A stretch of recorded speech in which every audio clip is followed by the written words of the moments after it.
One of the hottest topics in courses and books nowadays with regard to leadership communication is the concept of executive presence. What does it mean? How do you define it? And can it be taught or learned? The Center for Talent Innovation identified three main pillars of executive presence: appearance, communication skills, and gravitas. And gravitas means things like, do your words have teeth? Are you able to make the tough decisions and stick with them? One of the missing pieces, when you think about what's integrated really between the lines of broad concepts like communication skills and gravitas, is vocal executive presence, as I call it. It's the missing link. How do you sound when you're making those tough decisions?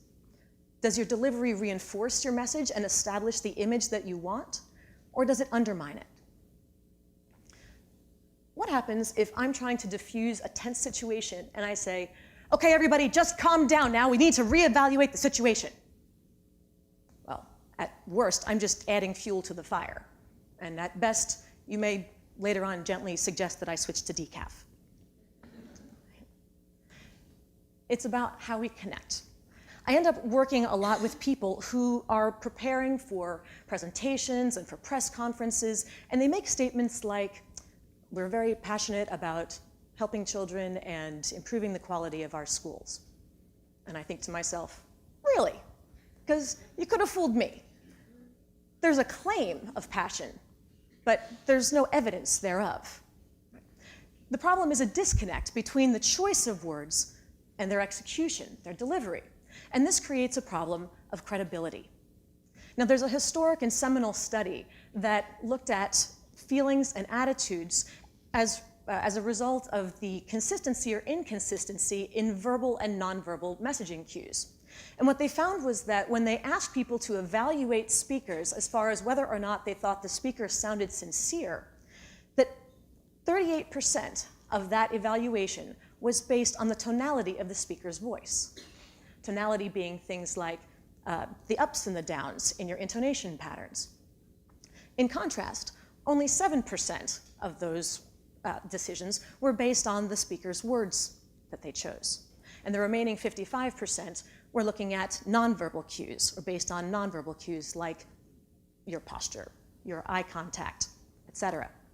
Now, this is a study. We have to be careful because lots of people love to misquote it. And you'll hear people make grand statements like, well, 55% of all communication is nonverbal. That's not remotely accurate, and it's not what the study was talking about. But what we can take from this study and a lot of subsequent research in the area is the importance of sounding credible. Now, I'd like you to think about this in the context of how you personally prepare for some sort of presentation. Do you spend 38% of your time working on the delivery? Well, if you're like most people, you probably spend the vast majority, if not all of your time, working on the content, your outline, your script, your PowerPoint slides, making sure you've got cool graphics and some snazzy animations, crunching your data to put into your spreadsheets. But then after all that work, we sort of wing the delivery, hoping it'll be good enough. And in the end, that's just comparatively weak. And it can undermine both your immediate goals and objectives, as well as your long-term image and reputation. The fact is, if you want to be seen as a leader, you have to sound like one. You have to demonstrate vocal executive presence. Now, part of vocal executive presence is the ability to read an audience and identify the kind of person from whom they would be most open to receiving your message, and then figure out what that kind of person would sound like. Now, to an extent, we're all born with the voice that we have, but we do have a lot of control over how we use it. Margaret Thatcher is a great example thereof. She was the first woman in British Parliament, and she was overtly mocked by a lot of her opponents with phrases like, "Methinks the lady doth screech too much." because when she was passionate in arguing certain points, her voice would go higher and become rather shrill. So when she decided to run for prime minister, she worked with a tutor from the National Theatre who helped her to lower her pitch in order to sound more authoritative. And this is really important because the voice has both cognitive and emotional effects on the listener. Let's start with the cognitive. We talked about tonality, that 38%, the highs and the lows in your voice. And if we use this strategically, we can actually help the listener to focus on the most important words and parts of the message, which makes for a lighter processing load and helps them understand and potentially remember what we're saying. And this can have a persuasive influence. When we listen to speech, we process it in what are called tone units or chunks. And we start first by fixating on the intonation pattern and anchoring what we listen to where those highest peaks are. And then if necessary, we allow our imaginations to sort of fill in whatever's in those lower sound valleys. An example of this is in song lyrics. Now, we've all had the situation where we've been singing along to a favorite song, and suddenly we realize that, or perhaps somebody else not so gently points out, that we've been singing the words wrong. Have you ever been there? A lot of nodding. There's a classic song, What a Wonderful World by Louis Armstrong. I think everybody knows this one. And in it, there's a line that talks about the bright, blessed day and the dark, sacred night. But when I was a kid, I thought the line was, the bright, blessed day and the dogs say goodnight. Now, does this make any sense whatsoever? No. But I accepted it, in part because, first and foremost, it matches those intonation patterns, and it also matches at those pitch peaks, the vowels, the syllables that are up at the top. And then in the parts that were less salient, that were less emphasized in those pitch valleys, I let myself make up the rest. This also reflects why effective speakers, when they're speaking, will emphasize the most important words with higher pitch. Now, tonality, if we use it strategically, can have a good influence on our very first impressions in attempting to establish ourselves as leaders from the moment we meet somebody. It's really important, of course, to make a good, strong, memorable first impression. But this is difficult when a lot of people feel like they're not even good at remembering people's names. You ever feel like that? Well, I'm going to absolve you of about half of that blame. And that's because when most people introduce themselves to you, they pronounce their own names wrong. Okay, well, technically maybe not wrong, but they pronounce them in a way that uses a rhythm and an intonation pattern that does make it more difficult for you to understand what they're saying.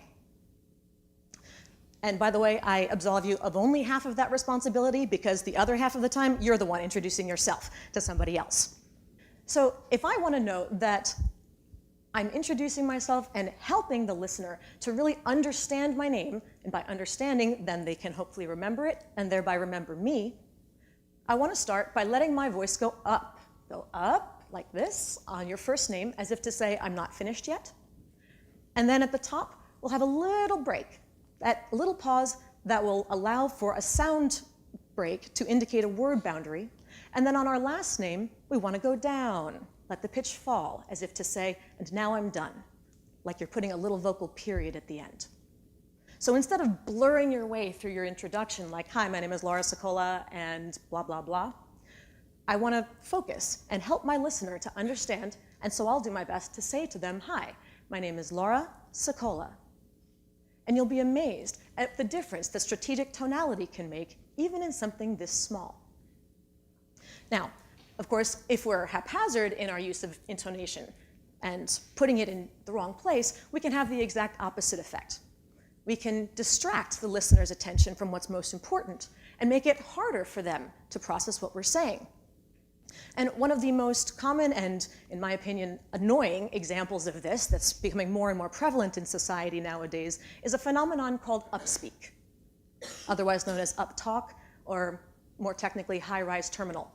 And that's the pattern where people are talking and they keep adding these question-like tones at the ends of all of their phrases and sentences, you know, like they're implying a bunch of little okays and rights, one after another, like there's some sort of deep-seated insecurity and pathological need for constant validation. You know? The problem with talking like that is that what ends up becoming emphasized is just whatever randomly falls at the end of the phrase. It doesn't help anyone to process what you're saying. And that monotonous lilting upswing time and again can be rather hypnotic. And so after a while, we don't really know if the audience is listening to anything we're saying, much less what. By the way, I should also point out that this is not just a Valley Girl kind of phenomenon like a lot of people seem to attribute it. More and more nowadays, this vocal crime against humanity is being perpetrated by men and women, old and young, highly educated and lesser educated. So congratulations, guys, you've closed the gender gap. Way to lead. So from there, one of the other issues is that when people, of course, hear upspeak, they tend to have a very negative and even visceral response. It's not only the antithesis of vocal authority, it's almost like the vocal equivalent of hair twirling, you know? So when people have that visceral response, this will bring us to now talk about the emotional effects of voice. Let's start by thinking about some people who have really distinct voices. We'll start with James Earl Jones, perhaps best known as the iconic voice of Darth Vader. Now, in my opinion, with that deep, rich bass voice that he has, he could read the ingredients off the back of a bottle of shampoo and it would sound like poetry. But he probably would not have been as successful if he had tried to play the role of Elmo on Sesame Street. Right. You know. What about someone like Fran Drescher? With that completely unmistakable, whiny, nasal voice right out of Queens, New York. Right.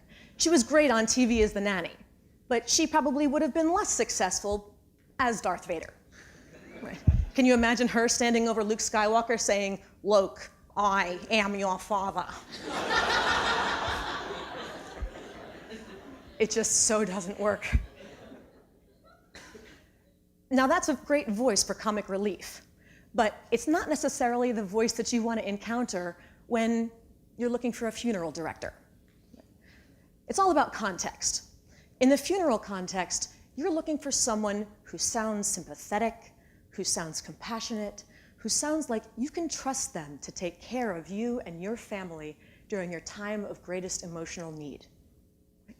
And the problem is that when we find someone who has a voice that we find unpleasant or somehow that seems to lack the characteristics of the kind of person we're looking for, doesn't sound like that kind of person, we can tune them out.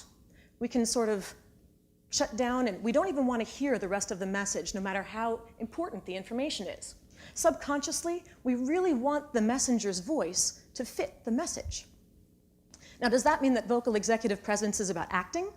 No, on the contrary, it's the exact opposite. You have to be authentic. You have to be yourself, but the key is to recognize which parts of your personality need to shine through in a particular moment and how to transmit that through your voice and speech style. Now, you're listening to me here today in part because the way that I'm presenting to you makes sense to you and will match your expectations for what a TED Talk speaker should sound like. But I can't use this same speech style when I'm talking to my 3-year-old nephew. He'd wonder what happened to Aunt Laura because I don't sound like fun anymore, and he'd probably stop playing with me. But at the same time, I can't come here today and talk to you in the same way that I'd talk to him. Can you imagine if I started by saying, "Hey everybody, I got a great idea. Let's talk about vocal executive presence." You'd be like, "Are you kidding me? Who is this nut? What can she possibly know about leadership or executive anything? And for that matter, who invited her?" And by the way, it was them. So I call it working your prismatic voice. In the end, I'm not acting. It's just a matter of recognizing and being aware of the two audiences' different needs and expectations, and then identifying which parts of my personality I want to let come through and how, in order to ensure your openness to my message. And with regard to the notion, the metaphor of the prismatic voice, in many ways, in the same way that white light will pass through a prism and break into all the colors of the rainbow that make up that white light, when the white light of your personality passes through the prism of some situational context, you need to look at all of the colors that are available, all the different parts of your personality, and decide which one you need to highlight in the moment and how, in order to be most effective and appropriate for that moment. And if you can figure out how to do that successfully, then you can create your own unique and authentic sound of leadership. Thank you.